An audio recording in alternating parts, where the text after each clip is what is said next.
economic debates are very few economic debates are as long-standing or heated as whether or not tax cuts actually boost the economy and economic growth.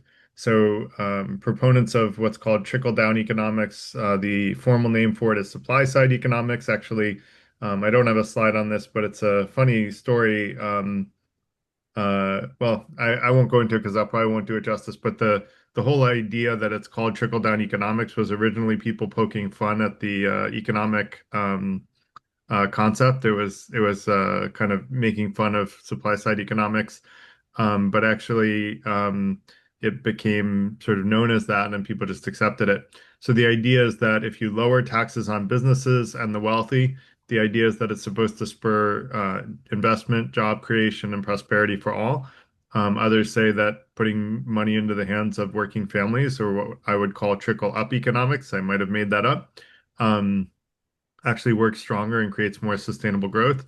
But I'm going to talk tonight about what the evidence says. I'm going to look at the goals of supply side economics, and I'm going to objectively look at whether or not in all of the tax cuts in OECD countries, meaning the wealthiest countries in the world, whether or not tax cuts actually had positive long-term impacts that they espouse to have.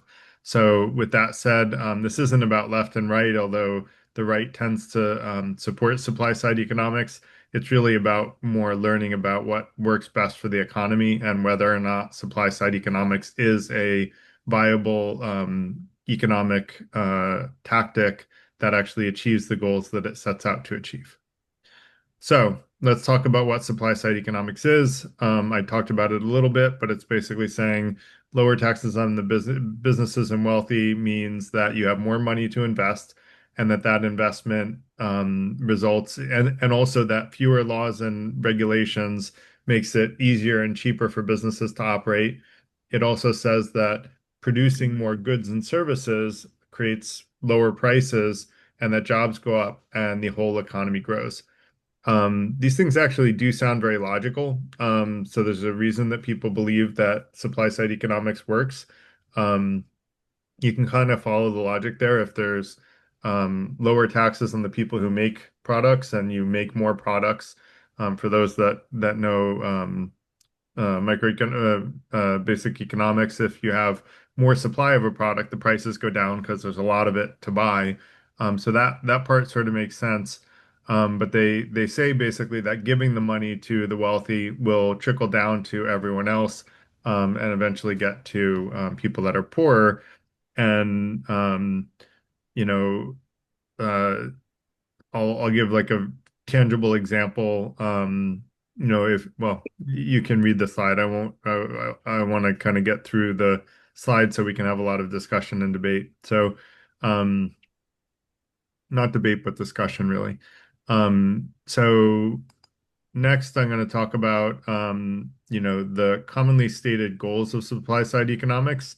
So one is overall economic growth. The idea is that lowering the tax rates on high earners and business owners is going to create more productivity.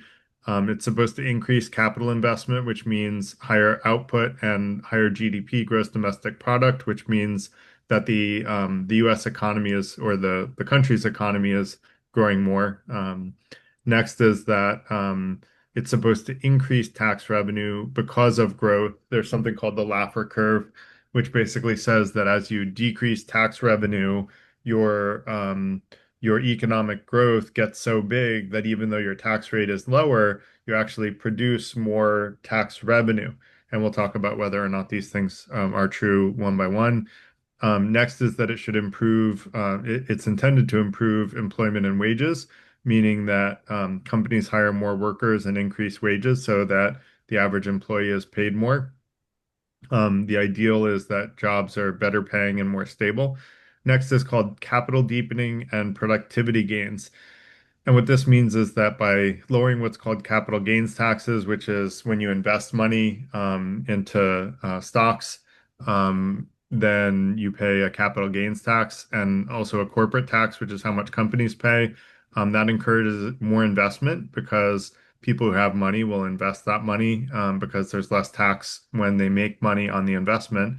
and that should increase investment in technology, infrastructure, training, which should in turn raise productivity. Then the idea is that it's supposed to reduce poverty over time, where wealth created at the top is expected to filter down through spending, investment, and job creation. The idea is that if you give more money to the wealthy, that the wealthy will hire more people and pay them better. That's the hypothesis that we're going to discuss whether or not it's true. The socioeconomic disparity is then talking about whether or not income inequality will shrink or lessen, and whether the standard of living of the bottom goes up or not. And it is supposed to go up with trickle-down economics or supply-side economics as um, the main way that it's known. So actually, I think it's mostly known as trickle-down economics in the US, but probably internationally that's not true. So um, increasing business competitiveness. The idea of lower taxes and lighter regulation makes domestic businesses more competitive internationally because they have more money to play with because they're getting taxed less. And the idea is that it encourages people to invest more domestically and reduce outsourcing because they're paying less taxes domestically. Next is encouraging savings and investment over consumption, so that more people will save money, uh, and households and firms will basically shift from consumption to investment, boosting long-term growth. Um, so, with that said, let's talk about some examples that conservatives like to cite of successes of supply-side economics. There's the Reagan tax cuts, where they said that large reductions in marginal tax rates from 70% down to 28%, and corporate taxes supposedly spurred entrepreneurship, business investment, and job creation. Um, the Kennedy tax cuts, they said that top marginal tax income rate from 91% to 70% boosted investment and economic activity. The Bush tax cuts in 2001 and 2003, which I don't have data to talk about. All the other ones I do have data to talk about because study that the study that I'm going to cite was done in 2000, and then I followed that study and did some more expansion from there. So basically, these are all just examples, and I don't have to go through each one of them, but these are all examples of tax cuts that, and I can, sorry. These are all examples of tax cuts that supposedly achieved the goals of supply side economics. However, there's an elephant in the room that's ignored in all these examples, and that is that during all of these times, the entire economy of the wealthiest countries in the world was going up, and it was going up much faster than at other times. And so really, the idea of saying the tax cut was followed by economic growth is not the right way to measure success of the tax cuts. What you have to do is you have to look at the tax cut, and this is where we're going to use our critical thinking skills, which we talk about all the time in the FTI. You have to look at the country that did the tax cut and see whether or not it outpaced the average OECD country. Again, the OECD is like the wealthiest countries in the world, basically first world, although I don't think that's a polite term to use. So I guess I should just say OECD countries. Um, so um, basically, um, the idea is you want to say whether or not the country that lowered its taxes, did they outpace the average country that did not lower its taxes? So you'll exclude anyone else that lowered their taxes, look at the country that lowered the taxes, and then you'll say, is the country that lowered its taxes doing better at each one of these KPIs than the other countries that didn't lower their taxes at that same time? I want to, and we normally wait for questions until the end, but I want to ask, is there anyone that doesn't agree that that's the right way to measure it? If you don't agree, just raise your hand, and I'd love to take any objections before we go into all the details. Go ahead, Ari. Yeah, my concern is that let's say you're doing this compared to the average. It doesn't really necessarily say what's going on with the country because let's say you were below average significantly a few years before, and then when you do the measurement, you're like slightly below average, right? You could just say, oh, it's they're still below average, they're not doing well. But if you were to compare before or after, it would be good to have, I guess, more context. Not to say that We're this gonna is a get bad we're gonna get measurement. enough data points that I think will address your concern. Okay. You Yeah, know, I'm if just looking for a more yeah, multidimensional. Let's say my quench against like a with the critical thinking skills. It's not what you're saying is a bad metric. I think it's an incomplete metric. We need more to really make this a robust, uh, perhaps I could tell hypothesis. you the PhDs in economics felt like that was a good metric. That's what they used to Okay. measure it. So Okay. that doesn't mean they were right. But I think if you introduce what you're talking about, it creates so much complexity in the analysis that you can really come up with whatever answer you want because you're basically jiggering the numbers. Now, if what you're saying is true in equal proportions where it might hurt a situation, it would also be helping the situation. It's kind of random. So theoretically, if we're seeing half the time it goes up and half the time it goes down, then I can see an argument for what you're saying. But if we see a consistent trend of either success or failure, probably that's the answer. Does that make sense, Ari? Yeah. Okay. Yeah. I was heading in that direction. I was going to say, can we get a strong correlation with some sort of like real metrics to exactly what you're saying? Is the trend just random, or is the trend We'll get a really? strong trend. Yeah, Yeah. bear Yeah. with me. Exactly. So does Thank anyone you. else think that there's a flaw in that saying that the country that you lower the tax rate should be compared to the countries that didn't lower the tax rate? All right. So I'm going to assume that we're all okay with that. So basically there is a dynamic duo of the names David Hope and Julian Lindberg that actually did that analysis. They were the ones that came up with the way of comparing it, and I loved it. So I used it for all of my analysis as well, because it made sense to me as a way of studying the effectiveness of these tax cuts. So let's talk about what their study looked at. It looked at 18 OECD countries over the years 1965 to 2015 because they did the study in 2000 and they looked at it in 5-year time periods. So there were 30 tax cut episodes, major tax cuts done by the 18 countries in that time range, and they looked at the number of instances where economic growth or real GDP per capita increased significantly, and it was literally zero. Not once in those 30 tax cuts did the country that cut taxes outpace the average of the other peer countries. So it was literally a zero out of 0% where they achieved their goal. Now, the next thing I want to go into is that, um, you know, it's not that the taxes, well, I kind of covered this. I'm just gonna skip this one. I think I kind of got ahead and covered it. So, this is the second metric says they looked at, the the tax revenue and whether or not lower taxes led to higher tax revenues through the famous Laffer curve hypothesis. And they found no consistent evidence that the tax cuts actually paid for themselves by boosting revenue. In most cases, revenue as a share of GDP didn't even rise to offset the cuts. I double checked that and I used one of my deep AI researches and it confirmed the same. And I used AI research for a number of these other analyses.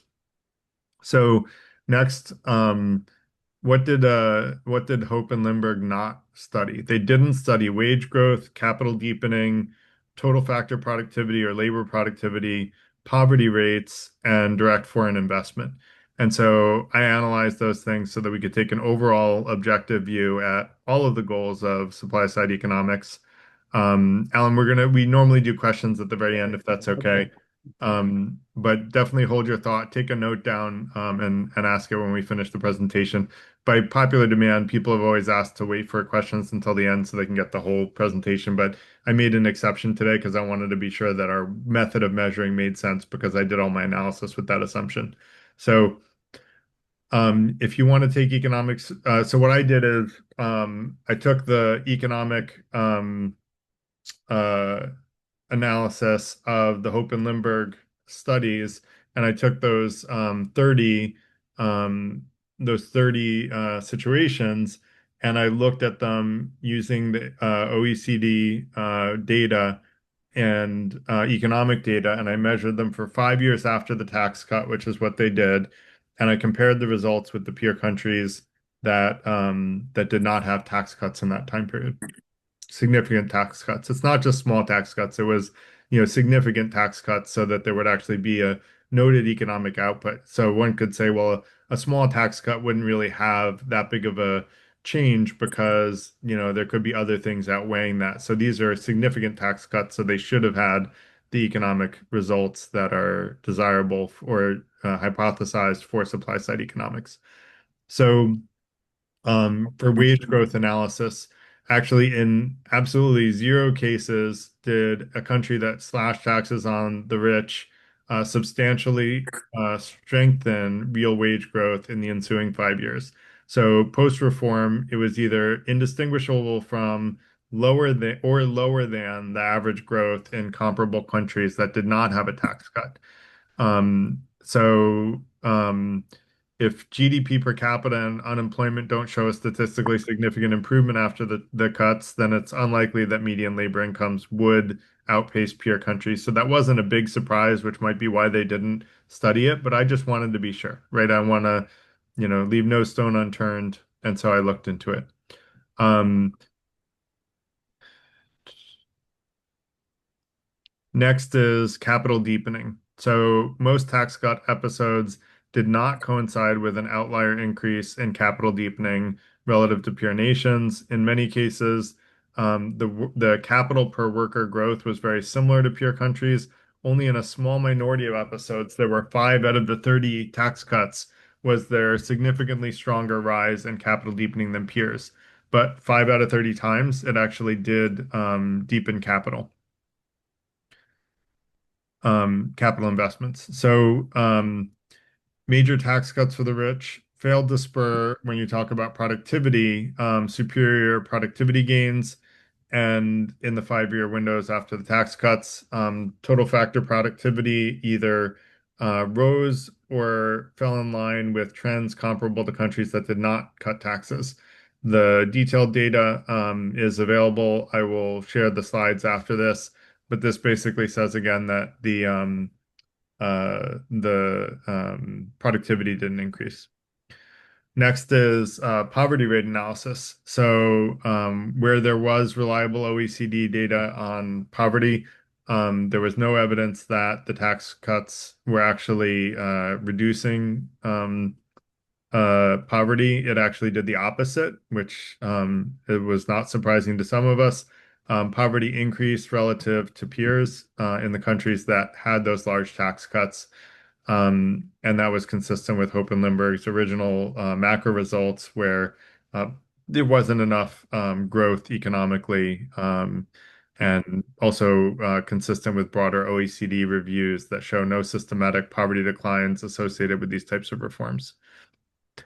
Next is tax revenue outcomes, other than indirectly via basically in when you're looking at tax as a percentage of GDP, which means you're looking at it comparable to the amount of income that the economy creates. It did not increase more than peers. In fact, it usually decreased in absolute terms in over half the cases. And where tax over GDP ratio recovered or grew, it generally grew less than the median peer countries. Now, direct foreign investment, I looked at, and basically there was no consistent uptick in FDI or competitiveness following the tax cuts. If anything, it actually did the opposite and either hurt or mirrored the other countries. And broad regulatory competitiveness improvements were driven by uh, economy-wide reforms rather than the tax cuts themselves. So, I'm going to give a quick grade and now this is one of my shorter presentations. I've been going long recently, so I tried to cut it down to a shorter length, although it took me a long time to go through all of what we got to. So if we look at a grade, we got out of 210 data points, 30 data points for each of the economic indicators. There was only 5 cases where it actually did succeed in its goals, which gives it about a 2% grade on its ability to meet its goals. So, Ari, I hope you'll agree that that's consistent enough that I don't think that the timing was what made this better or worse. It's a really consistent answer that capital deepening was the only thing that actually achieved its goal, and even that in a very small minority of cases. So with that said, that's all the presentation for tonight. So I want to leave it to lots of discussion, and um, I, I would like to let any conservatives in the room go first, because this was clearly not favorable towards conservative views of supply side economics. So if we have any conservatives present, I would love to hear what you think about the results.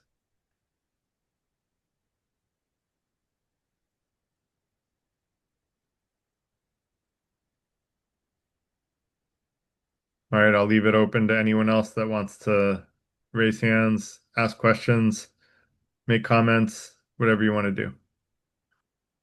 Yeah, Alan, go ahead. Yeah, I think one of the I don't know how they could work it in, but disposable income, right?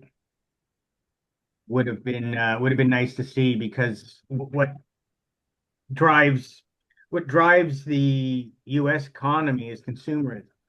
Right. And consumerism is dependent on disposable income. I mean, I guess the closest thing you If can do. disposable income for the poor had gone up, then poverty would have gone down. So I think we have a proxy for Yeah, yeah, yeah, disposable income. yeah. Yeah, yeah, it's the because because it's the disposable income that gets people to start buying things Correct. that drives companies to hire more people. So That's, that's what you want, right? What you yeah. want more disposable income to drive the economy. And um I mean, yeah, it's funny, it's like yeah, I have a soul, and it's if you've heard this one, it's made of tiny little robots. How did you get to that conclusion? And that's the way when I listen to you talk about it, it's like, yeah, every step of the way, it seems to make sense, the supply side economics. So why doesn't it work? Right? If Right. all ducks line up, what's missing? And what's missing is there's no incentive to pay people more. It not only is there If no you and incentive to pay Yeah, people more, but you're giving money to people who don't need it, don't well, become happier with it. And quite frankly, when the Trump tax cuts came, what happened was corporations just bought back their stocks, which increased the value of the stock. And what happened then is the people who invested all their money in the stock got wealthier. But that doesn't really trickle down, and so like if a well, business owner wanted another employee, they would hire them with or yes. without a lower tax rate. This is just increasing the wealth of the wealthy. Well, as well, the incentive has to be to hire people, but the Yeah, incentive is actually to increase productivity. And the way we've increased productivity for the past, I don't know, 40 years is through technology, not through people. right. I mean, ultimately, right? I mean, real wages have gone up like 10% since 1970, and productivity's gone up like 140%. Right? So the incentive is what is going to increase my productivity, not hiring people, not increasing wages. Oh, a new robot, to throw Right. a wrench. But and I think that's what's not shown here, right? Is Well, I yeah. didn't Anyway, know the solution, right? But I guess yeah, yeah. I probably should have done that. I just didn't have enough time. But the And to I was when I got this, I was out looking for models. I was out looking right, for models to see what I could look, and I couldn't find anything that I could, that was easily digestible within this talk. right. because there's a lot of extra other factors that go on all of it, right? Once you start getting into it, there's so many more things that go on, right? But yeah, okay. I said my little piece. The math is in the shoot, where is the math is in the slide notes. So if you want the models, like there are my ChatGPT sessions are in there as well, which go through all the math as well. So if you want those, I will share the link to the Yeah. I'll share the link to the notes. But I also wanted to respond. You said that what you want is more disposable income, and that's where Yeah. I said it sort of half jokingly, but there's a nugget of truth in every joke, right? Is that we should have trickle up economics. If you really want to see the economy grow, give the money to the people who need it. I know that's a crazy Well, idea. who are going to buy your stuff? Yeah, they're gonna spend I that give them. money. They're gonna I, spend that money on companies, and that's gonna trickle up, quite frankly, because the big companies are usually the ones they're buying from. Although I really recommend people buy local and buy from small businesses. 50% of employees in the US work for small businesses. So a lot of it will stay in the small business economy, and it's okay if some of it goes up, but let's give the money to the people who, as you said, Alan, it increases disposable income, so they'll spend more. And up until $100,000 USD a year, yeah. more money does make people happier. Over $100,000 USD a year, the increase in happiness is logarithmic to the growth, so you get very little happiness for more money over $100,000 USD a year. Mhm. All All right. right. Sorry, go ahead. Would you have anything else, Alan? Oh, and I forgot to give the rules of engagement for when people raise their hands.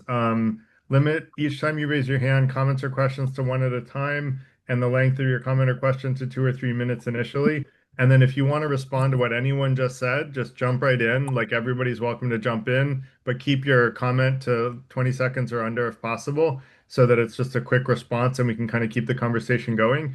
And then I'll also reply to people so that there's, a little bit of acknowledgement and a deepening of the conversation with someone. But, in general, that keeps the conversation moving. So that said, Ari, go ahead. You're Yeah. next. Go ahead, Ari. Oh, thanks. Thanks. I wanted to frame this a little bit, perhaps even I would say more robustly, just by adding an element of dimensionality that's not here, which is putting this in the context of history and understanding how empires rise and fall. And essentially, in the 80s, when you have this Reaganomics and Thatcheronomics, when I'm comparing Britain specifically, and the United States has similar patterns, that this was perhaps in context maybe a useful weapon to fight communist USSR. Whatever's going on, there are reasons for supply side behavior. Specifically, it's almost like if you want to stimulate wind growth or certain industries, you can reduce those. But this is not about growing the overall economics. This might be a very strategic, almost military style financing. So there is a good, I would say, argument for supply side in very specific scenarios, almost like looking at an Help me organism with help me understand surgery. how it would help combat the Cold War to grow the economy slower and increase poverty and increase socioeconomic disparity. How does that help us with the Cold War? I would think that would hurt us. Yeah, right. So this is a complex thing. I'm not saying it's right, but I'm saying that there's a lot of discussion that the timing of this may have had a good idea if you had done this, let's say to bail out the banks in the early 80s when there was this crash or other things, that you need to fix certain problems. But this is not about economic growth, and this is certainly not about alleviating poverty, and this is certainly not what the types of things you're talking about. From the literature, at least historically, it's well understood what you're describing is generally the case. But in any sort of campaign, there are contexts, and I would say that these type of instruments could be used very surgically for like 6 months, a one-time thing, one type of industry, one type of this, one type of that. So in this case, there is an argument for the idea of it, but then this is like using our critical thinking skills to really contextualize what's really going on. And this is why I want to frame it in the idea of a long-term study of empires, that essentially what happens is you see when there's more and more affluence and growth and the economy grows, that there's this natural tendency for capitalism to congregate itself, to monopolize. Monopolies naturally form. And this forms massive inequalities. And then what really kills in economies is these massive inequalities. This is also well understood with something called dead weight loss. When you have massive profit, when you have the price in the right range, the market equilibrium is a much better amount of supply and total economic activity. But once you get massive inequalities in a society, then you start to see these real problems. And what we're seeing with the supply side is it may Yes. have the potential to stimulate something very temporarily, but in general, there's also the fallacy of essentially behavioral economics that these people at the top are not rational actors. They're actually doing very personal things like spending lots of money on their own personal things, or like you said, just being they don't need the money, so they're not using it so importantly. And I'll finish up with this idea that essentially these type of behaviors create more inequalities, and inequalities lead to the type of economic degradation that you're describing. And this is well documented in a lot of literature, both recent but also historically. So what makes you think that what I presented is well understood?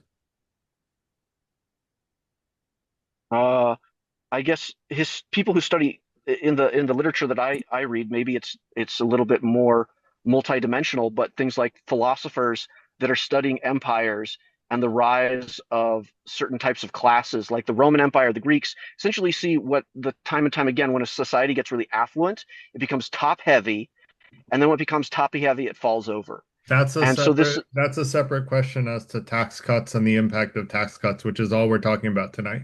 We're not talking about the length of an empire and the wealth of an empire. We're just talking about sure, economic activity for tax cuts. And for supply side economics, all the things that I said supply side economics is supposed to do is exactly what Republicans are saying it will do, and it does do, and that they will argue it's doing it right now. They will no, say so that's what's happening right now. yeah, I'm just saying that's what's yeah, commonly yeah, understood in political circles. So I don't think that it's accurate to say that what I presented is actually well understood.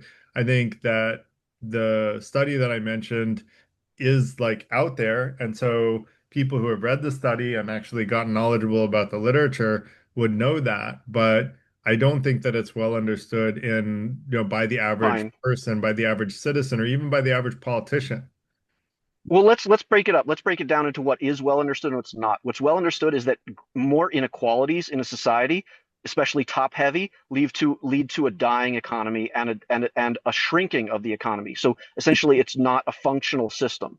And what now is not well understood is that this type of supplied economics actually leads to greater inequalities, and Right. that's the real essence of the problem. That's Exactly. what I'm Everybody arguing. agrees we should have socioeconomic equality. The question is, what's going to get us there? And supply side economics say give tax cuts to the wealthy. That's what's going to get us there. And what my analysis does is say, in addition to the study, says, no, that's not what's going to get us there. It actually gets us in the opposite direction. Yeah, and I just wanted to frame it in the simple idea that I look at again like neuroscience is you're actually by being top heavy here in a healthy in an actual human or organism top heaviness is actually the government because top down modulation is inhibitory, which is essentially like taxes. You're reducing activity, you're not activating anything. And in this case, you're reducing the essentially top down modulation of the system. You're reducing the agency of the system, and you're creating massive inequalities. And those massive inequalities are then the real source of our problems. That's that's enough. We'll go. Great. Pramada. Sorry, Garrett. It's me. I'm Deborah. Sorry, I was Okay. late. Hi, Deborah. I'm at work. That's why it says Ramada. That's my Okay. I emailed at work. So I'm sorry. I was helping students, so I'm late. But I will go on and see I will get to your YouTube channel to see it. However, I'm an economist, so this is something I talk about all the time. And yeah, supply side economics. I just want to say we've tried it several times. They've made the same argument every time, and it never works because it's never going to work. So I'm just saying that's what they say. And I think there's a big misunderstanding between between giving people money back or having them, quote, financially invest and what actually leads to jobs. And people don't understand what investment in a macroeconomic sense really is, which is when firms are building factories or building more output and hiring more people. That's not the same thing as financial investment. And it is not true that if you give the investment class more money, that then they'll invest, meaning in a productive way, and then that will lead to firms producing more. And that's not true. And that is specifically not true, even if you're talking about lowering corporate taxes, because you think, well, the corporation will produce more and everything, make more profit because they've got more money. But historically, a lot of times what you find is they also engage in financial investment, which is pushing paper, which doesn't lead to real investment, or they buy back their stock or things like that. None of that leads to increases in economic activity, therefore, like the rising boats. None of that happens. So I'm just saying, historically, you look at the data, and this argument is old, like since the 80s, even before that, and it's never brought real growth. It's just not going to. They're going to keep telling us it does, but it doesn't. So I just wanted to point that out. If you look at the Yeah. economic record, and in fact, if you look at the economic theory, that's not really what it says either, right? No. So What do you mean by that? I mean that again, there's a big difference theoretically. We know the difference between in real investment, like that brings economic activity, as opposed to financial investment. And what they're doing is making a jump, like when they lower taxes on capital gains. Oh, people will put more money into the system, financial system, and then businesses will take that and use it. But the people who are using the money aren't the same people who are the savings and things like that. And Right. there's no guarantee that even if interest rates go down, that they're going to use it. And I'm saying historically they haven't, if the only thing you did was lower the taxes, because conceptually they are different.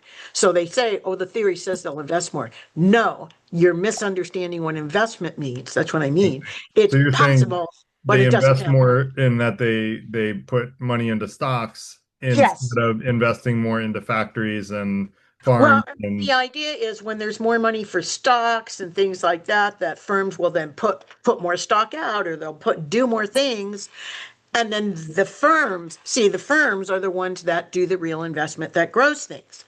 right. But financial investment doesn't automatically lead firms to want to put more into investment spending, which is what actually leads to the growth in the economy. They're conflating the two when they make the argument, and they're not the same. It can happen, but in our times, historically, it has not. Yeah.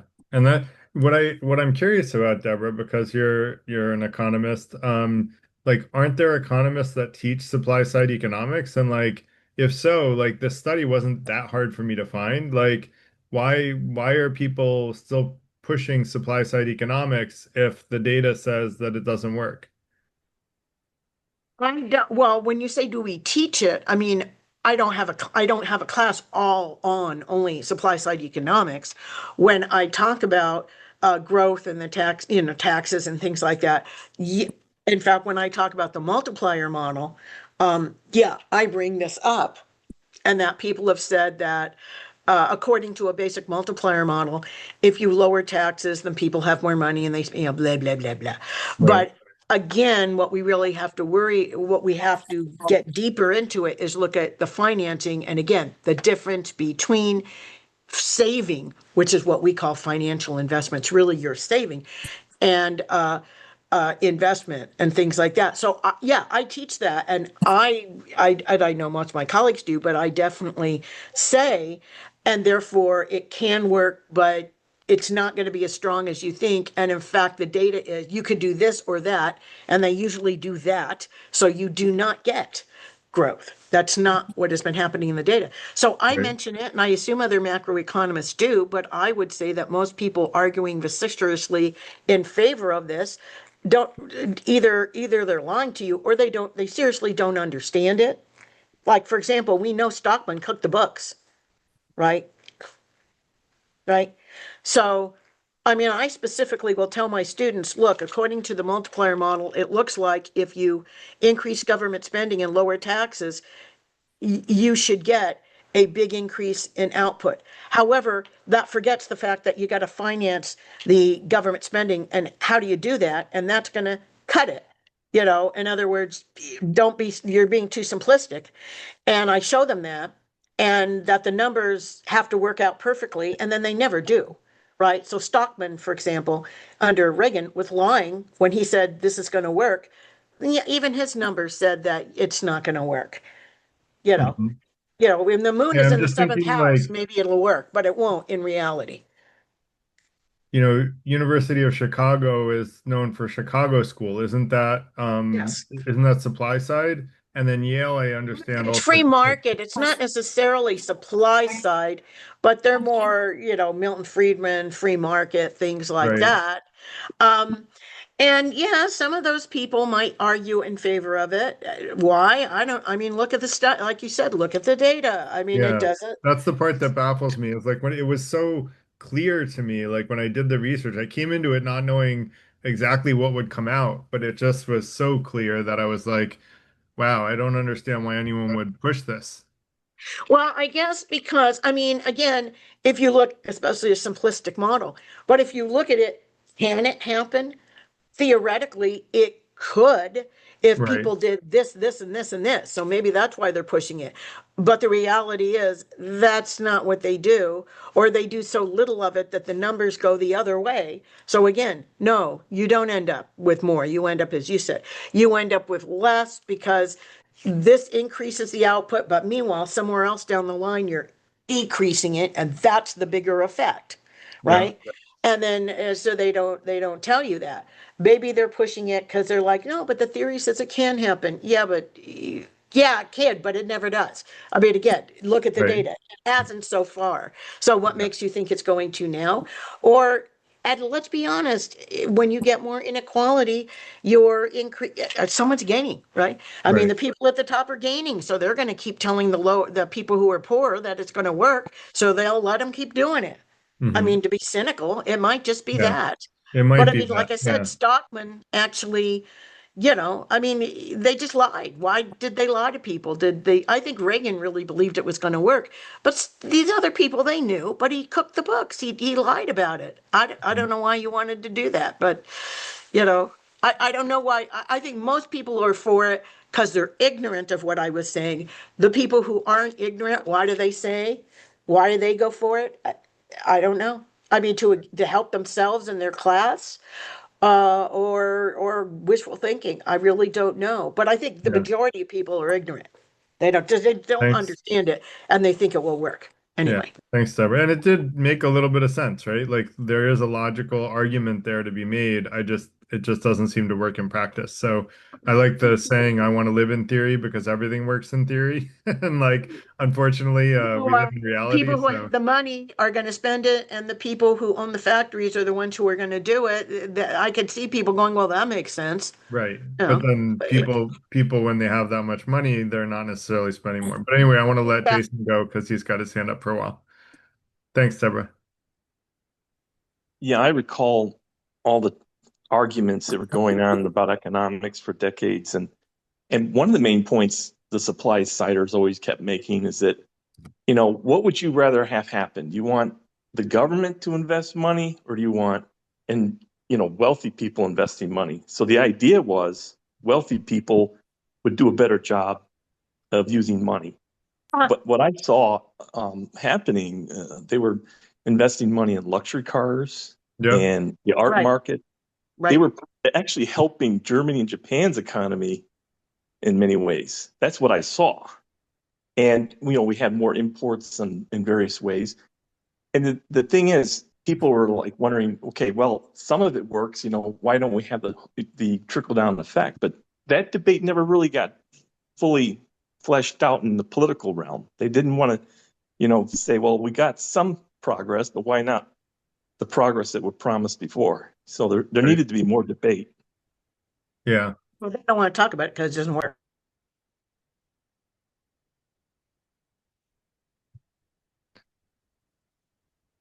Ari, go ahead. Sure. I want to share the conversation if everyone else wants to join, but I have a few more thoughts that I thought would be helpful. Again, I like to look at these things from a contextual point of view. Yeah, again, more critical thinking skills rather than just looking at numbers and then swallowing, the Kool-Aid of numbers, because numbers don't tell us necessarily a context. And maybe my context is not accurate, but I think it's helpful.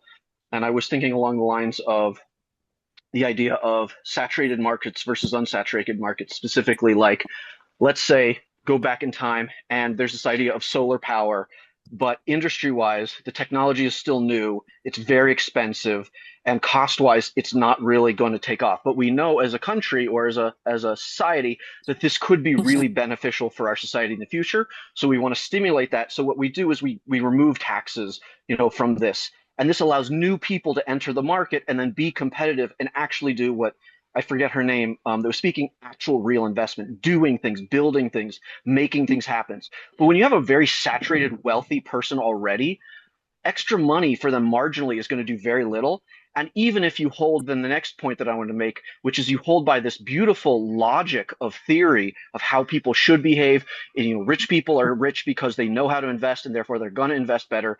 This is, I think, speaking over to how humans are just not rational actors. We are, this is where we get to behavioral economics. People like Richard Thaler and Daniel Kahneman. And you can really point out that, again, what's really nice to see when you see the rich people get richer, they're not trying to make society better. They're just trying to game the system that makes sense for them in the ways that are their goals. And their goals might be having a bigger yacht than their buddy because they want to win some sort of silly race. And this is how they get status. Or they want to buy some sports team that's not profitable just so they can own some players, right? Again, I would say at this point, when they have a lot of money, that they actually become less rational and they're going to be more irrational. And this is probably because they're used to doing things with money to live their life and solve their problems and to have status, as opposed to actually engage with real people anymore. Now, that's a hypothesis that's just philosophical that has a lot of argument.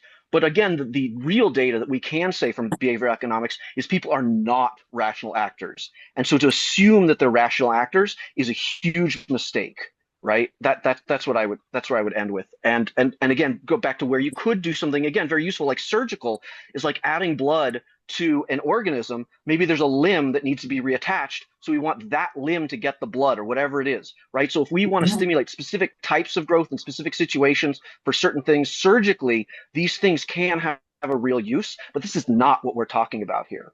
And I want to say that those contexts are very different, and it's easy to smuggle in the baggage that as soon as you have a context that works, now you generalize it and it's for everybody, as opposed to that very specific limited scenario. Yeah, I think you kind of tried to group all rich people together into one group of rich people that get richer are always trying to game the system to stay richer and keep themselves richer. And I don't know that that's a fair comparison because you can look at a lot of billionaires. I like to give the example of Chuck Feeney, who was the maybe because he's a Cornellian, I know about him, but he was a billionaire that founded the duty-free stores. And he ended up giving all his money away before he died, other than like a couple $1 million that he, subsisted on. And there are, you have people like Bill Gates who have given, huge amounts of money away. Warren Buffett started a club for giving away most of your wealth before you die. So there are wealthy people who use their money to try to make the world a better place. But I would say that that's like optional, and some people do it, but it's probably not the majority. So I see where you're coming from, but I do want to remember, like, keep in mind that some people, when they do well, do want to benefit society as a whole. Does that make sense? Totally. I want to agree with you saying what I was generalizing, and it's Yep. probably a good generalization, but at the same time, using Warren Buffett and Bill Gates are perfect examples of smuggling some baggage. That yes, they gave away their personal wealth, but in order to gain that wealth, they've both openly admitted they have gamed the system at every possible point to leverage the game that they're playing. And this is them essentially gaming the system. And once they make all that money in an unethical, irrational, whatever systems way because they're just gaming the system. Then they gave it away afterwards. But in order to get that money, they essentially had to create massive monopolies, which were highly, again. So this is again a more nuanced point. And again, I'm not saying they're bad people at all. It's I more have something along the to, lines of don't hate the player, hate the game. yeah, But I, you'll have to put a quote where they both admitted that they played unethically, because I don't know that that's true. Oh, I Warren know Buffett that says, that yeah. Bill Gates did in his early days, but I don't know about Warren Buffett playing unethically. So no, Warren Buffett says it specifically that his obligations are to his shareholders, and anytime he can make a grab, he does it according to whatever tax policies are out there, and that allows this sort of process to happen. He said this openly, right? He's very honest about this kind of stuff, and he's written a bunch. His essays talk about this a lot. He has a collection of essays So where essentially he's just cite using. a source that says he was unethical. That doesn't sound like necessarily being unethical. He's playing by the rules, but he still is using the wealth that he creates when playing by the rules. And I think there's a difference between saying he's going to take a tax benefit that's there for everybody, because that if you don't do that, you're no longer competitive in the market, and saying that he's an unethical person. I don't think it's fair to say he's an unethical person or has made unethical moves. And I don't think he's claimed that he has made unethical moves. I think he's played by the rules and he uses, tax benefits because that's what everybody does. And if you don't do that, then theoretically you're not competitive and you're not going to win in terms of being successful. But I would argue he's also, probably used more of his influence to try to get rid of loopholes like that than other people. He's not trying to create those loopholes like other people are. Does that make sense, Ari? Totally. I think there's a nuance between him personally. He's using as a personal person, he's ethical, but for the effect it has on the polis from this classical literature of morality, if you're doing something that hurts the society, then it's unethical, even Yeah. though you're personally right. I'm gonna Right. challenge So you to put the unethical behavior in the chat with the source. But we have a couple of hands up, so I want to get to other sure. people. I also have to go. So I actually That's I'm going fine. to say goodbye. Thanks for All right. having us, and I really Yep. appreciate this. Yep. Yeah, all Good right. to Bye see bye. you. All right. Bye-bye. AW. Yeah, I'm in my car now, so I'm on twice. Yeah, I would say that sometimes, the rules may preclude you to be unethical. To follow the rules may mean that you're being unethical. The rules don't necessarily mean you're being, they just mean you're following the rules, right? Um, so, so, so these guys are may all be doing the right thing in the sense, but it's the system's set up that you are unethical. I'll even bring it down to a personal level. Being in corporation and working in corporations are not who I am, and I have to do things that I would not have otherwise done. But to function in the system, to do the politics, it's unethical within the organization, right? Right. Treating people the way you treat people in a corporation in a management position can be unethical, but it's the way it's done, right? So, yeah, and so there was that slice there, and I missed out, but some of this is you have the economists and these guys who are crunching the numbers in that, and quite frankly, I think the solutions are dumbed down for politicians, and then they're dumbed down even more for the electorate, so that people can understand it. And what's being explained is not the reality as it is on the board, but the way it's explained and the way people have to, right? They create these broad categories and slide things in and say, this is going to work. And most people, when they go to look at it, they wouldn't, they'd look at a mathematical formula and, throw up, get a headache. They can't handle it, right? To do the deep analysis. We're here trying, you're doing a presentation. And you're even saying you're cutting it down. You could have probably talked on this for an hour. Mm-hmm. Right? And scratch the surface. Yep.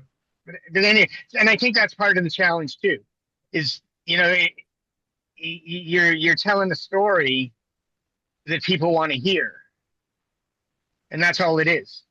Not everybody wants to hear it. So But you know, no, but supply I side mean that it's going to economics, work. folks don't Well, want to hear that that it's going to work, and this is why it's going to work. Like I said, that all the pieces lined up, all the ducks sound like yeah, it should work, Right, right? I mean, from a but it's so simplified, right? You're talking about Lego blocks right. when really what it is a delicate carving of soapstone, right? Yep. So And yeah, will agree with you that I think corporations, because in a corporation, you do sometimes have to do things that are unethical, and that's part of why I left corporate America, because I did have to do unethical things like implementing loopholes, tax loopholes created for big corporations that were created from lobbyists who got laws passed that gave big corporations an economic advantage over small businesses that didn't have the bureaucracy to implement those tax loopholes. So in a corporation, you have to do that because if you don't do it, you'll get fired. And that's because corporations are not democracies, they're autocracies, which I find very interesting wow. that most of us are more influenced by autocracy in our lives, meaning the autocracy of our employers, than we are by the democracy that governs the laws that we have to live by. How Yeah. often are we like running up against the law? Not very often, right? Maybe if you speed too much, you're speeding tickets, but other than that, like most laws that people are passing are not affecting us in day-to-day life. Most of us are staying pretty in the clear of laws, but if you're talking about your day-to-day life at work, you're governed by an autocracy, which I Oh, do another I've event. had this yeah, I've had this conversation with people many times about, where we are on the ground, working versus what we subscribe to politically. Right. And there's a huge disconnect. And people Yeah. don't even see it. People Yep. don't, I mean, they don't see it at all. Right. I mean, Yep. that's because and the reason, I think the reason is, I'll say this, and is that at the political level, you don't feel like you have an effect. But Yeah. at the working level, you feel like you have an effect. So, right, ultimately, you're maybe part of the decision making process. So you feel different about Yep. it, right? Anyway, I'll let it go for now. Yeah. Thank you. Thanks. Good comments. Thanks. Tina, how are you? Yeah, thanks. Sorry to bring this into the lowbrow conversation, but I my understanding of all this is that we want to keep the wealthy in this country and not fly off to a more tax-friendly country like I guess modern example is Dubai. And I'm just wondering, are there other and we've already kind of established that the wealthy, their investment into society is not really going to it's not really that great. So is there any other benefits in wanting to keep the wealth concentration in this one country versus another?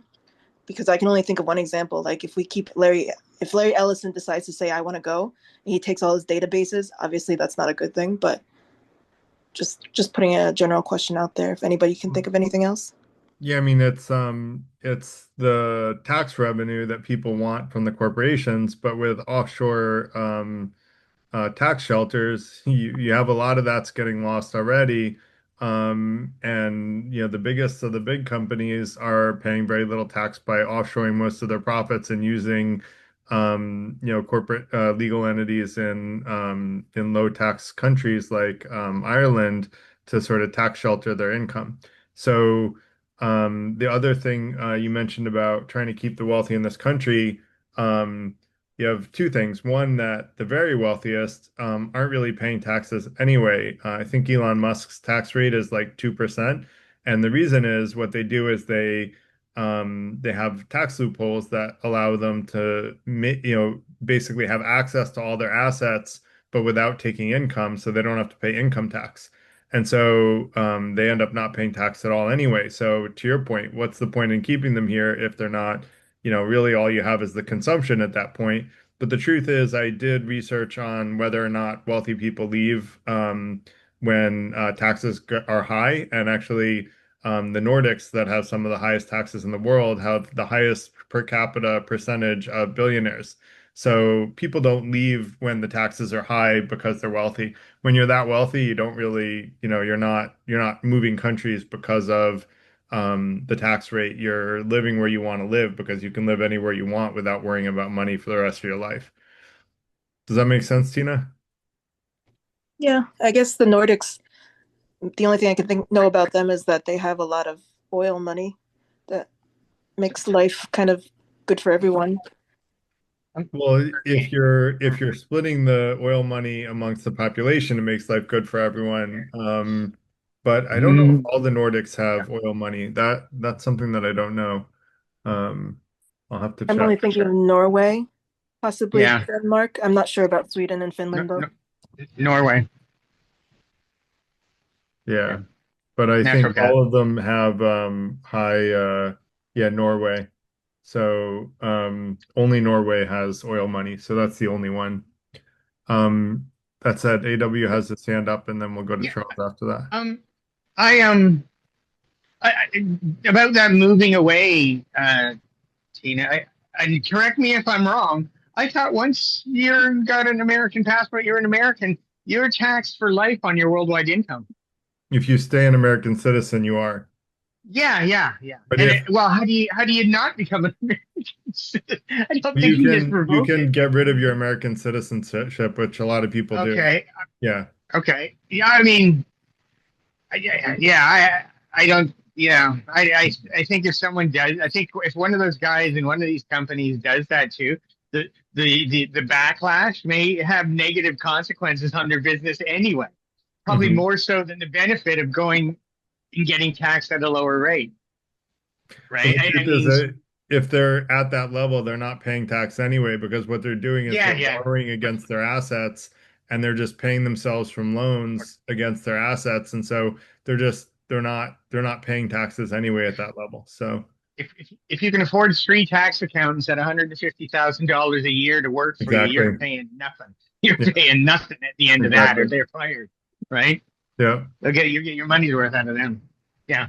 Which Okay. I don't think should be the case. I think there should be like an alternative Yeah. minimum tax, which there's supposed to be, but it should be for like cash inflows rather Yeah. than for income only, So or capital gains only, because otherwise you have tax loopholes. So yeah, but I'm and not writing the you're tax. right. I mean, So, yeah. So, but people are taxed as American citizens on their income internationally. But and most of these guys aren't taking an income anyway. right, They're not getting what we would like, what we get as a check every week. It right. doesn't. It, yeah. They have a slush fund. They have a slush fund that's the entire Well, amount that I've made in my whole life. they take loans against their assets, and the loan Yes. against Yeah. their asset is not taxable. It's a loan. Correct. Correct. Yeah, But yeah, on the company that's in the Cayman Islands. Yeah. exactly. Yeah. Great. Anything else Yep. for AW? I'm good. No. Go. Okay. Charles, go ahead. Yeah, so unfortunately, once again, I feel like we're having a conversation that's 10, 20 years outdated because I really haven't heard much about trickle down. That used to be the favorite, brainchild of the right about economic policy. You hear tons of people defending it. I think after the 2008 financial crisis, basically that whole movement died because it's, nobody believed in it anymore. So I think what's happening now in terms of the tax and deficit situation and spending cuts, it's a different situation. I think Trump came in, there were some parts of his supporters that were really gung-ho about cutting the debt. I think including Elon Musk and some of the Silicon Valley, tech billionaires. But basically, with his terrible budget, is basically throwing in a towel. And our situation, if you look at our Treasury and Fed numbers, we're essentially monetizing our debt right now. In a sense that we are basically printing money and then we're using the money to buy our own debt. And of course, that leads to massive money supply expansion and actually even worse inflation. Regardless of when it actually kicks in. I mean, so I mean that's essentially a situation. And any sort of tax cuts, I feel like at this point, just letting the elites the powerful interest to boot out what they can, convert it into Bitcoin, gold, or other assets, and eventually when shit hits the fan, they can just move that out of the country before their kind of crony politicians pass any laws, symbolic laws to stop that loophole, right? Because they just need to do it before the loophole gets closed. and then that'd be fine. So something to look forward to. Why do you think the Trump 2017 tax cuts were not supply side economics driven? Because okay, supply side, because really it doesn't fix a lot of. There's many different ways of supply side, right? All he supplies is money. He's just printing money. Because up till that point, everybody, if you actually look at some Wall Street guys, and yeah, I know there are stereotypes against Wall Street, but Ray Dalio and even some of the conservative people who are pro-Trump were saying we have a debt crisis, and this is not your typical garden variety debt crisis people have been talking about. We had a debt problem, now we have debt crisis, and that was only in the last few years. So basically, they're saying we have to cut it down from 7% to 3% of GDP. You can read the article I posted, and that would get us at least in terms of debt stabilization. We're not going to be able to pay down 37 trillion, nor do we need to, but we need to stabilize the debt. Otherwise, shit's going to hit the fan. So basically, it seems like, okay, but that requires you to cut Medicare, cut Social Security, cut the military, and he was doing none of those things. So we had this whole Doge situation, and then they didn't go into anything that was needed. And essentially, you get this completely disgusting, deficit, ridden bill. So it basically seems like, okay, if we're not going to cut it, we're not even going to pretend to do anything. And rather than tell the public about it, I'm just going to start printing money. And one of the ways to print money is that you have these massive deficits, which requires you to print out additional money supply. And then it will make the numbers look big because you're essentially doing credit card spending for the economy, right? You can print out good GDP numbers with high inflation because you're taking on deficit spending. And that'd be a way to, make the stock market go up, make asset prices go up, and at least sell a story to the global masses that, hey, yes, inflation going up, but it's not really so bad. Look at all the other things that we're doing. It may even juice the, I don't know, employment market, at least in short term. And of course, this is also why he's trying to get a new Fed chair for lowered interest rates to, pump the money supply even more. This is also why he's tampering with the statisticians at the Fed so that, we can make up numbers for the actual CPI, right? This is just a way to inflate away our problem. So for example, how the Medicare and Social Security payments are basically tagged to the inflationary numbers, the CPI numbers, right? That's one way to, I suppose, cut our Medicare and, Social Security expenses, right? By simply, deflating the CPI numbers so you pay them less, right? But it's a terrible way to go about it. Just going to be, instead of doing the short-term painful but effective thing, we're just going to, do the terrible thing that doesn't get people playing. Yeah, I agree with you that about the fact that we're printing off money. I did an event on inflation, which I don't think you were here for, but I talked about how much money supply has increased since 2008. And it's, I think, more than tripled at the time that I did the event. And so inflation still hasn't caught up with the increase in money supply. But I still don't understand why you wouldn't think that supply side economics was what was driving the Trump tax cuts. Because I don't think either in the policy circles or in terms of backers, there are really any more kind of zealots or people who have ideological alignment for supply side economics. Again, nobody's been. You just go back like 20 years ago before financial crisis. That was the plan of the right, and nobody has even talked about it basically since. So and coming in, I think a lot of people were talking, including a lot of supporters, were talking. Like I'm talking about not as MAGA supporters on the ground, but the powerful backers. They're aware of this situation, but they don't. It's too politically inconvenient to talk about it in such disturbing terms to the American people.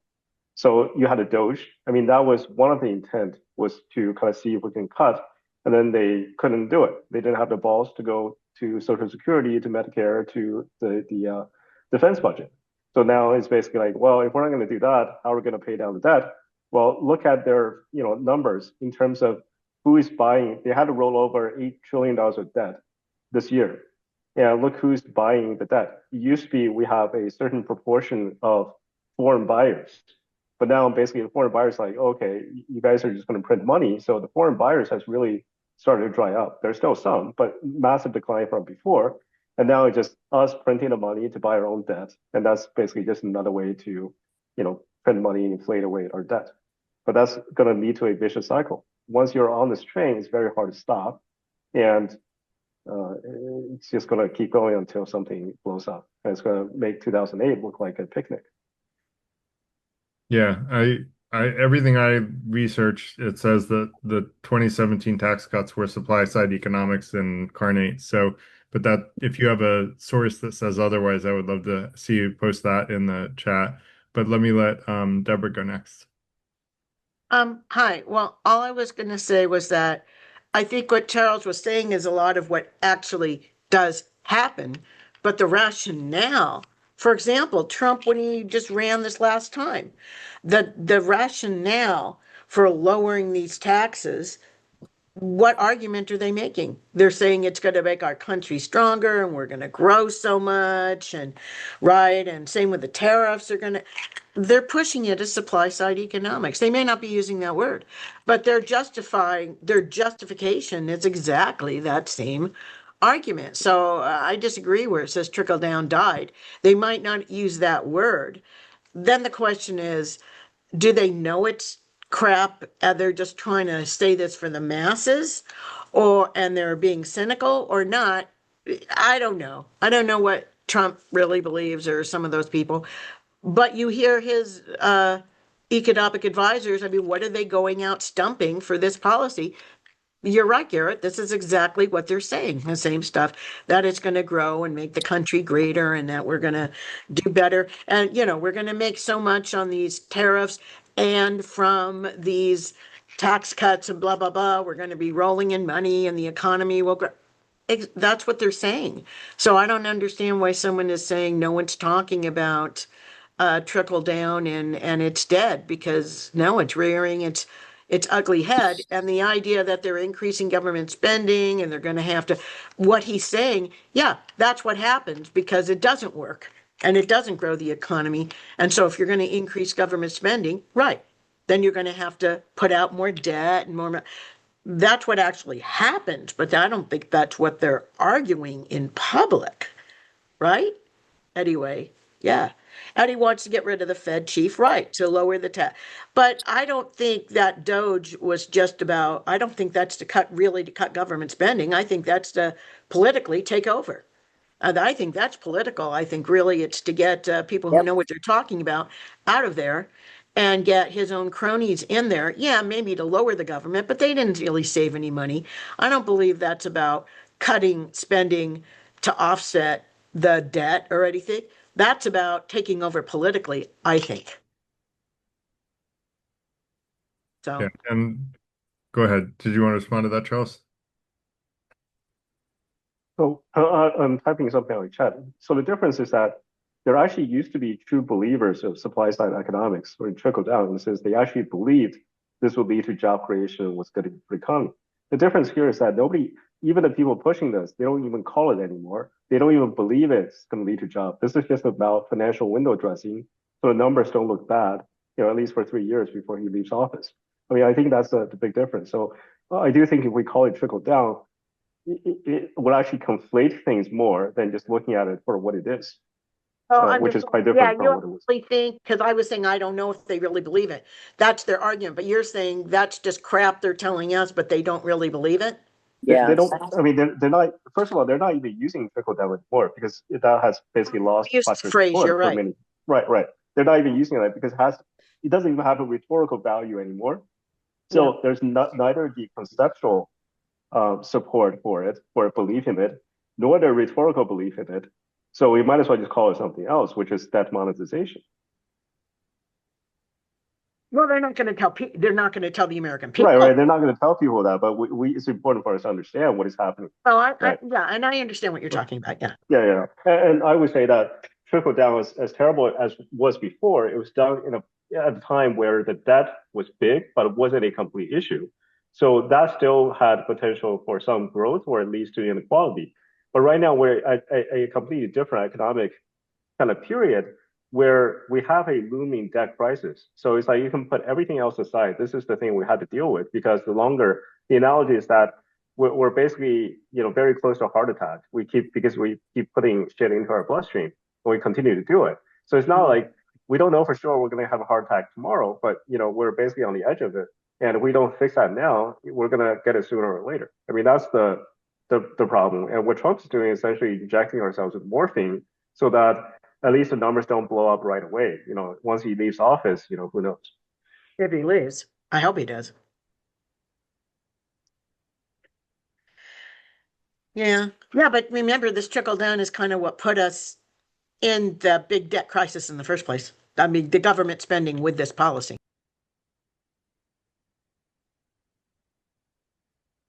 Yeah, I mean, I suspect like even before, like, okay, so he cuts some taxes and does some other things. What are the people going to invest in?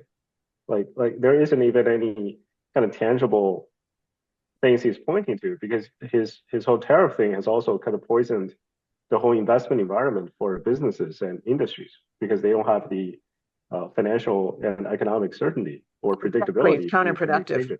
You're so right. I mean, like calling it trickle down would actually be giving it way more credit than it deserves. Yeah.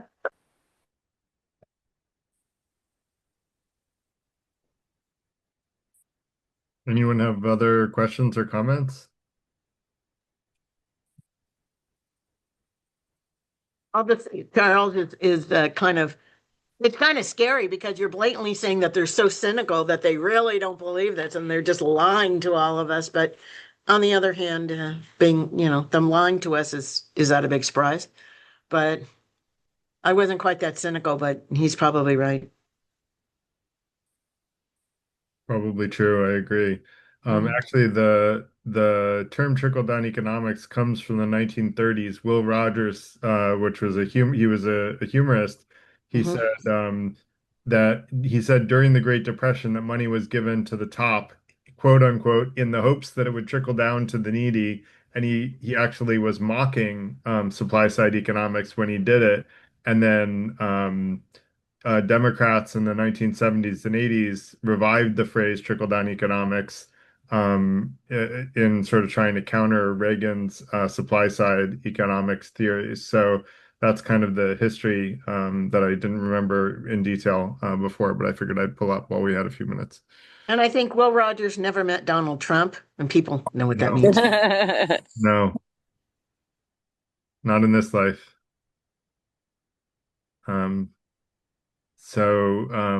Yeah, Jeff. Well, one of my favorite Will Rogers quotes was, I belong to no organized political party. I'm a Democrat. We haven't, I've had to do other things while I'm listening in to what you all are saying. And it's a fascinating conversation, and it was a great presentation. But I think that in some ways, we're making something more complicated than it actually is. I'm really not a fan of oversimplification, but it seems to me that there are a few simple things here at work. So, if I had to make my projection here, I would say that the large companies and even, medium businesses, size businesses, and certainly wealthy individuals, let's give it, the top 10%, in addition to the 1% and the 1% of the 1%. Remember, I think the number is something like 4 men have wealth that is equal to 50% of the United States population. So, number one, I'll allow that 10% of the motivation of folks in that state, in that way of life, they want to do something good for the world.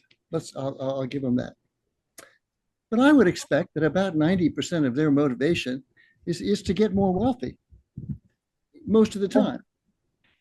And so that's point number one. For whatever reason, I'm not even projecting whatever reason. It just appears to me that that's fairly well the case. Whether it's whether it's stock prices or whether it's tax policies or whether it's not regulating their industry in more ways than they consider absolutely necessary. Government intruding into the affairs of private business in ways that are unwarranted in their minds. So then second, one of the more disastrous pieces of legislation in recent times was the Citizen United case, where the permission to make political contributions that were just by some multitude of hundreds, if not thousands, greater than they had been regulated before, was really an invitation to sophisticated bribery. And I think what we're seeing is that sophisticated bribery, disguised as a variety of different things from these various quote unquote, not-for-profit corporations that don't have to acknowledge their contributors to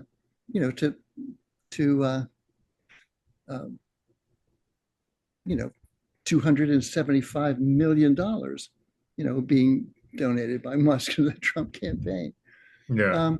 For which he's generated a very high return, a wonderful and amazing return for him. Yep. But it has, it has the flavor of a bribery scheme.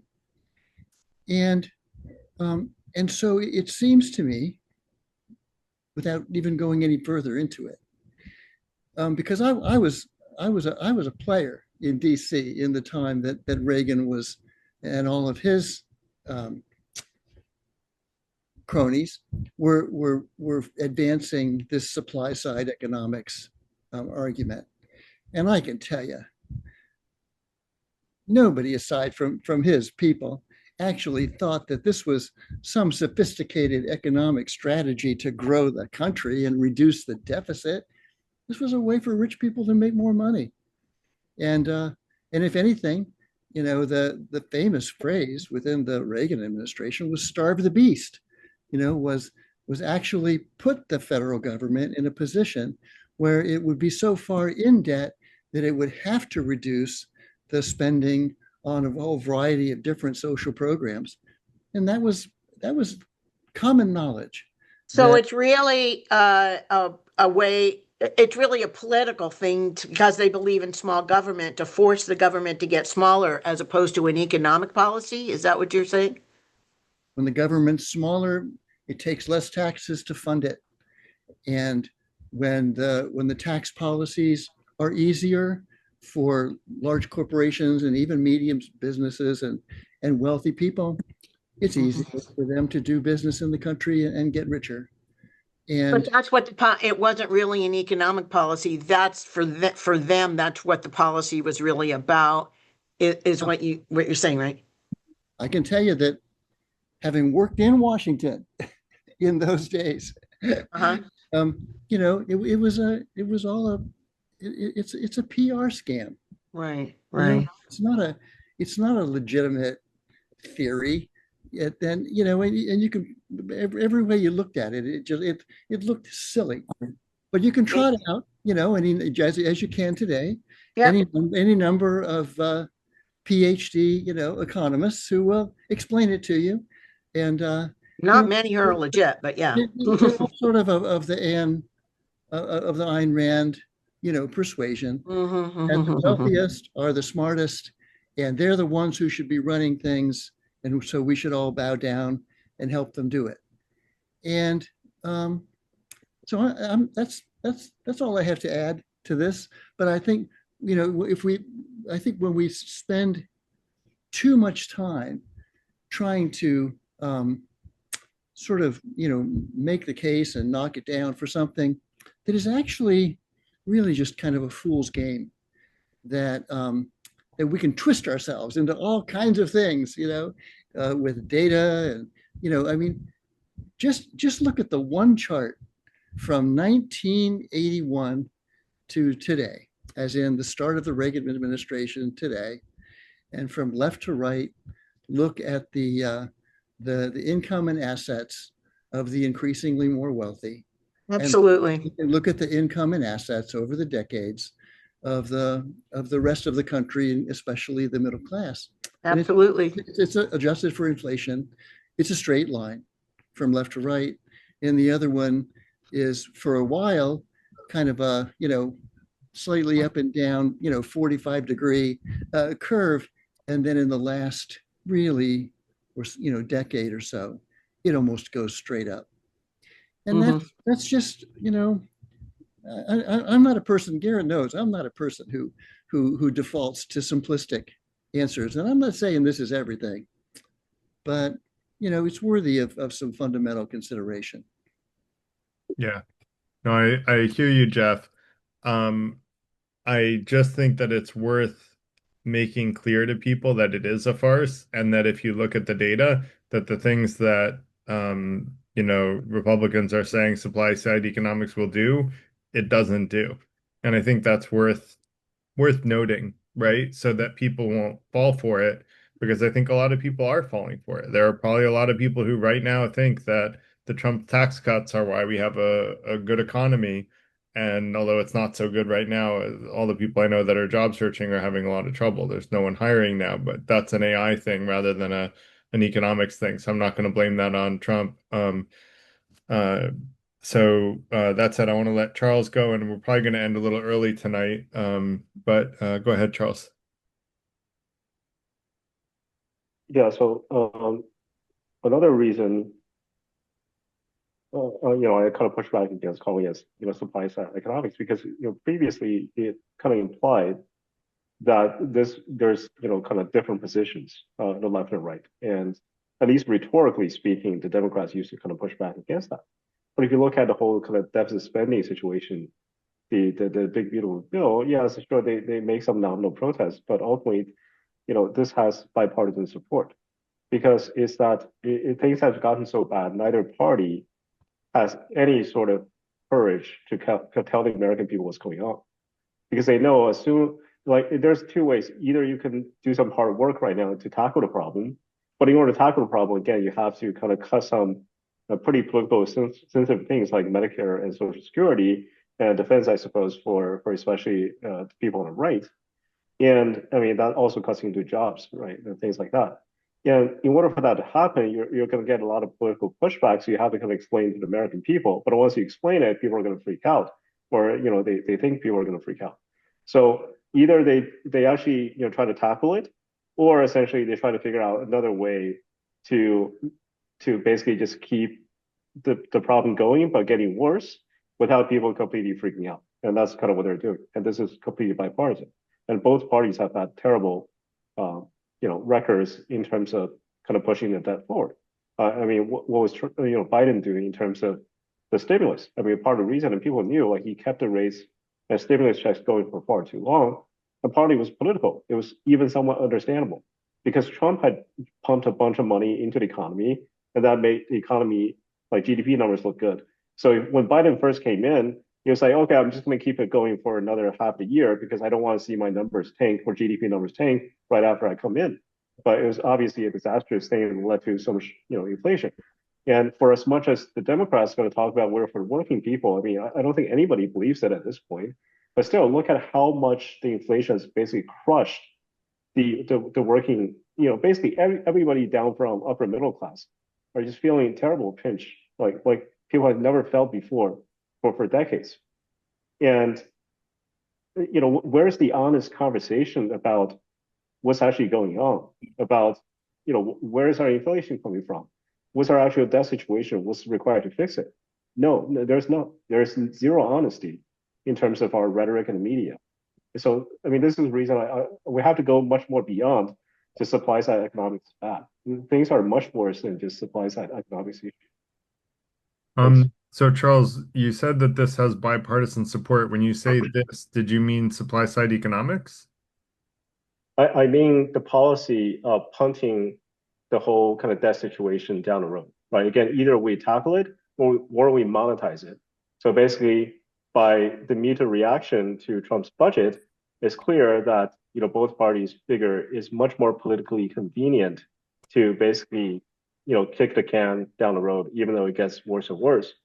Um, and that's where the situation is. Again, supply side economics, as far as the term, I feel like it's mostly irrelevant to this. So when you talk about the big beautiful bill, how many Democrats do you think voted for that?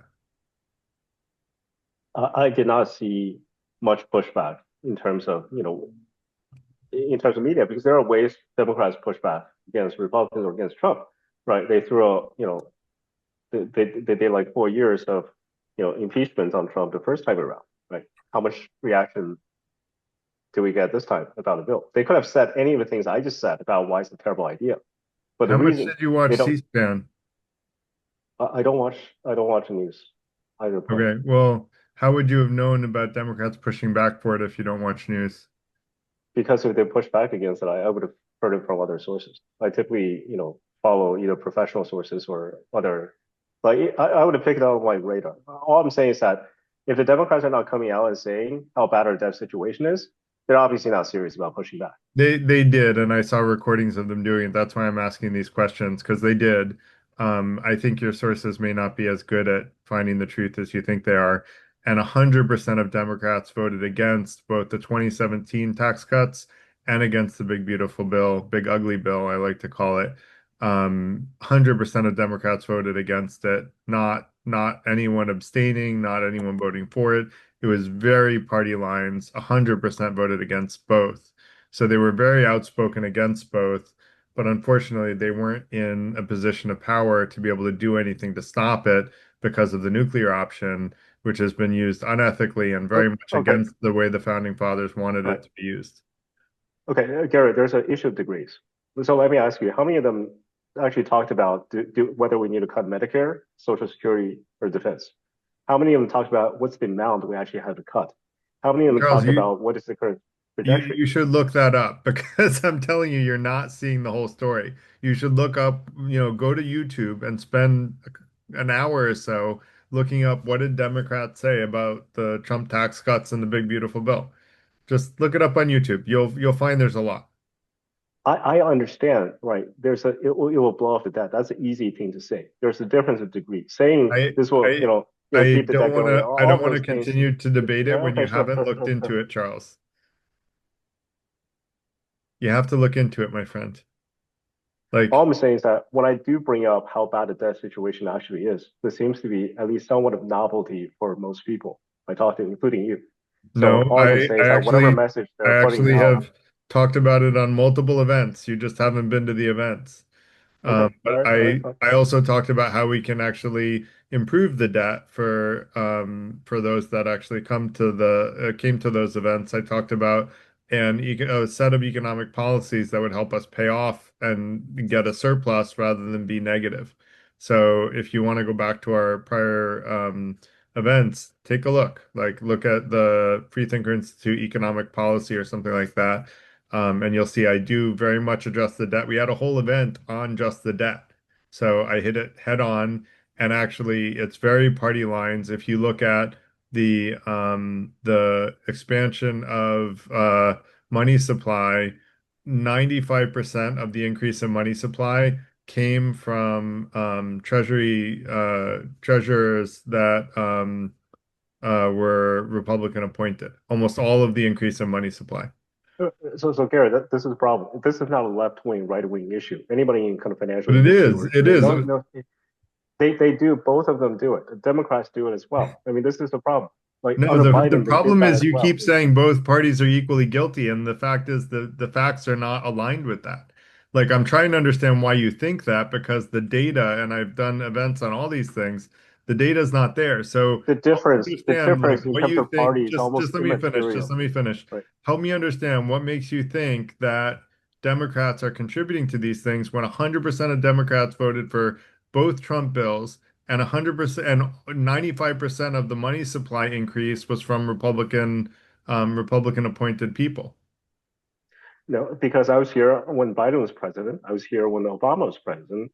The only president you can go to would be Bill Clinton. And here's the thing: I was here, Biden, Obama, any of them, any president, Republican or Democrats, had ample opportunity for the last at least 20 years to talk about how bad the situation is.